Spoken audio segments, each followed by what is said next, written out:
साथियों नमस्कार। कल पिनाक पानी मोहंती केस कोर्ट के अंदर सुना जाना था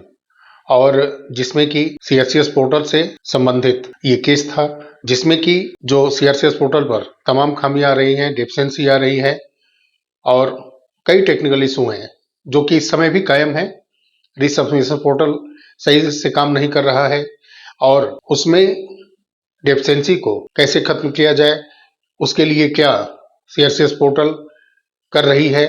ऐसे तमाम जो है पिनाक पानी मोहंती केस के नीचे आईए लगी थी और उस आईए पर अगर सुनवाई होती तो डिसीजन कोई पॉजिटिव आता और जो पोर्टल पे आवेदन किए गए हैं उनका भुगतान का रास्ता कुछ न कुछ साफ होता और माननीय सुप्रीम कोर्ट की तरफ से दिशा निर्देश दिया जाता कि आप सीआरसीएस पोर्टल में बहुत जल्द इन कमियों को दूर करिए और भुगतान का रास्ता साफ करिए। डेफिशिएंसी के बारे में कोई जल्द पॉजिटिव डिसीजन लीजिए ताकि उनका भी भुगतान चालू हो सके।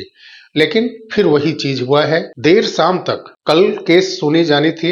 ऐसा पूरा अपडेट था, कितने आईए पर सुनवाई होनी थी ये भी अपडेट था, लेकिन अचानक कल की सुनवाई को टाल दिया गया है, वो डिलीट हो चुका है और अभी नेक्स्ट हियरिंग डेट कभी आई भी नहीं है।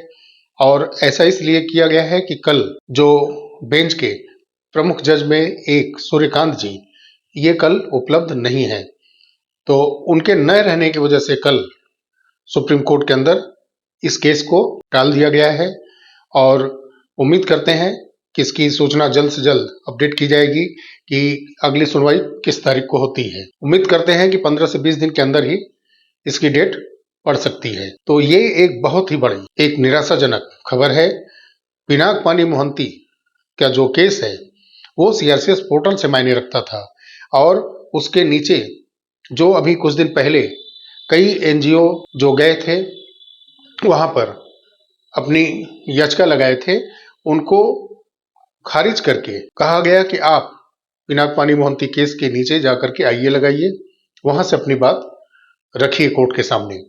तो ऐसा किया गया था, तो कई आईए लगे थे जिसमें सीआरसीएस पोर्टल की बातों को दमदार तरीके से रखा गया था,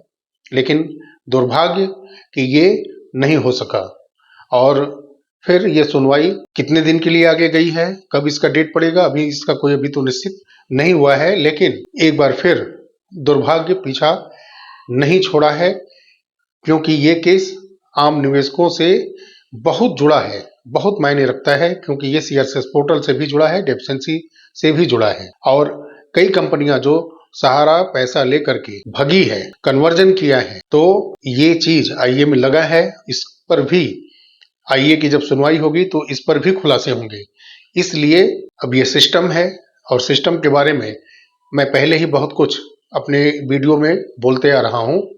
तो ज्यादा इस पर मैं टिप्पणी नहीं करूंगा जब तक कि सही जानकारियां और निकल करके ना आए कि माननीय जस्टिस सूर्यकांत जी इस केस से अचानक कल के लिए क्यों हटे, क्या कारण था। तो कल वो उपलब्ध कोर्ट में नहीं रहेंगे, इसके वजह से कल ये सुनवाई टाल दी गई है। ये सिस्टम है, आप बेहतर समझते हैं। तो मिलते हैं अगले वीडियो में, तब तक के लिए धन्यवाद।